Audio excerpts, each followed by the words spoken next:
It aims to develop a new Silk Road economic belt and 21st-century maritime Silk Road by promoting economic cooperation across Asia, Africa and Europe.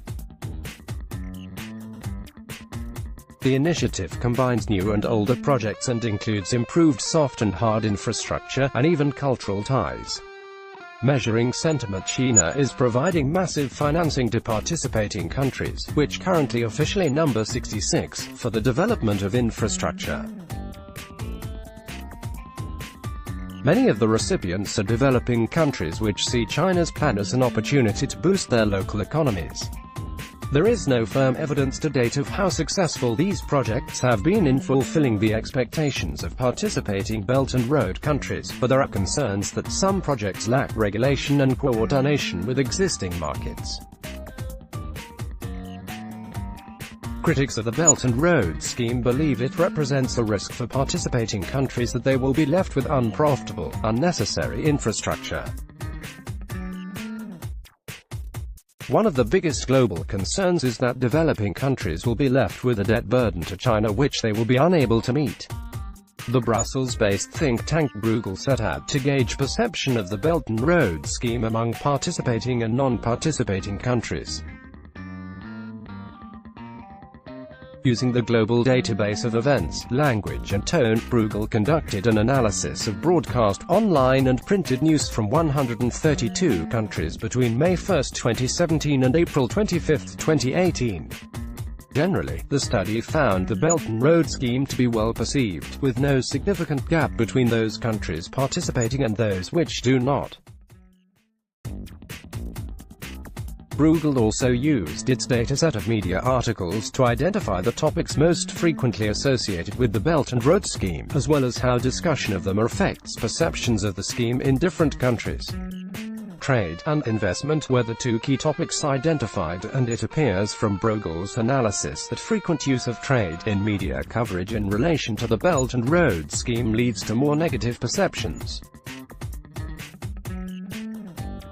Reaction to investment as a Belt and Road topic was less clear, as Bruegel found it statistically irrelevant in countries' perceptions of the Belt and Road plan. Shared his story methodology tone of media coverage about the Belt and Road scheme in specific articles published in a country was calculated, and the result was then aggregated with the average sentiment at country level, to build a scale from the highest positive sentiment, 4.98 points, Botswana, to the lowest, -2.8, the Maldives. Also included in this visual analysis is an index of operational risk, developed by The Economist, which uses 10 criteria to quantify the risk to business profitability, based on present conditions and expectations for the medium term. Among the criteria are security, political stability, government effectiveness, foreign trade, the legal and regulatory environment, measured by a score from 0 to 100. Combined, the measurements of sentiment and operational risk in each country help to provide an understanding of the current scenario for the Belt and Road program. Select one option below to see countries' debt sustainability under the Belt and Road program. China provides loans to participating countries to develop their infrastructure.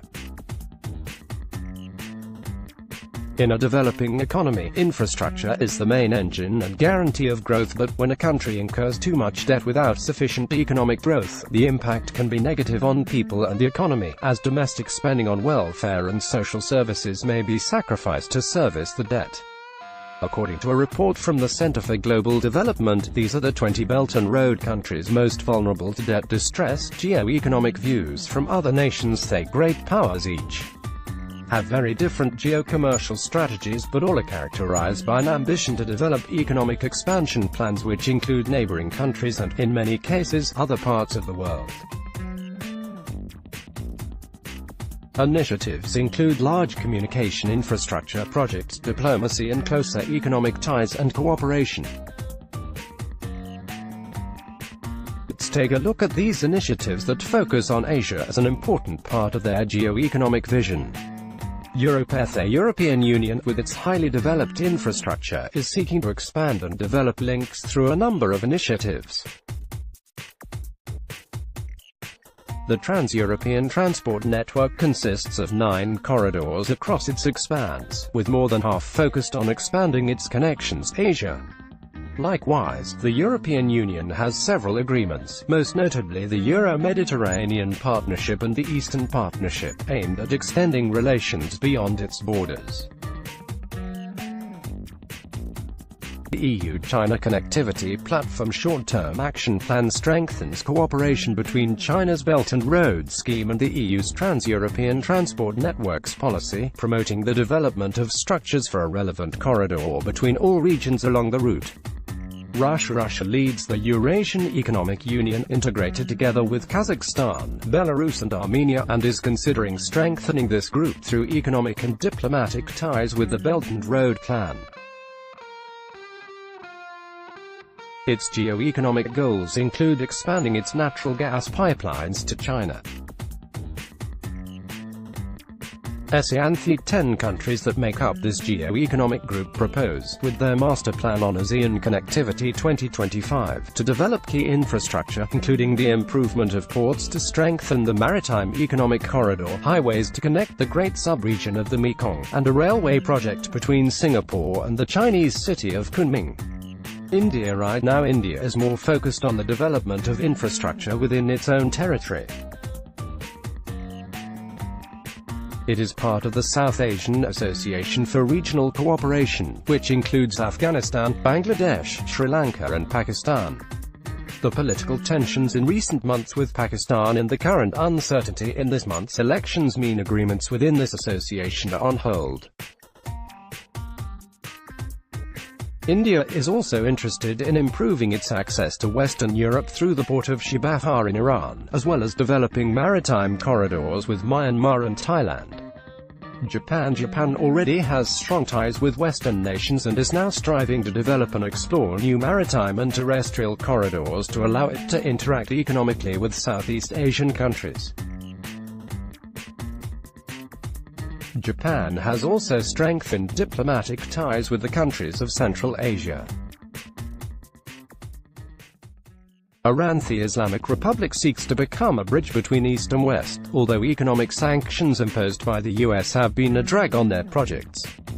Iran is part of the Ashgabat Agreement, a multimodal transport pact between Kazakhstan, Uzbekistan, Turkmenistan, Pakistan, India and Oman to facilitate the transport of goods between Central Asia and the Persian Gulf.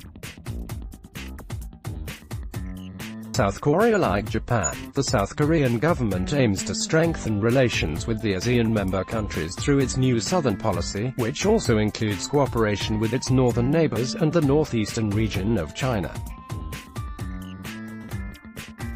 Projects include the development of port infrastructure, railways, natural gas pipelines and electricity grids.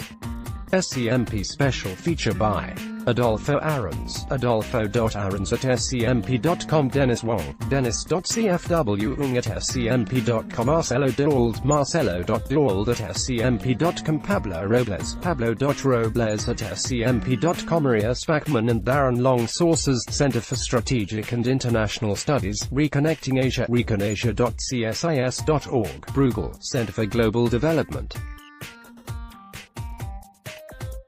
The Economist, Country Risk Analysis, Viewswire.eu.com and Bruegel.org. South China Morning Post, April 26, 2018. Follow our graphics team at SCMP Graphics, SCMP Infographics, SCMP Infographics, enjoying how China is looking beyond borders. Here are some other digital native projects you might want to visit. Let's block ads.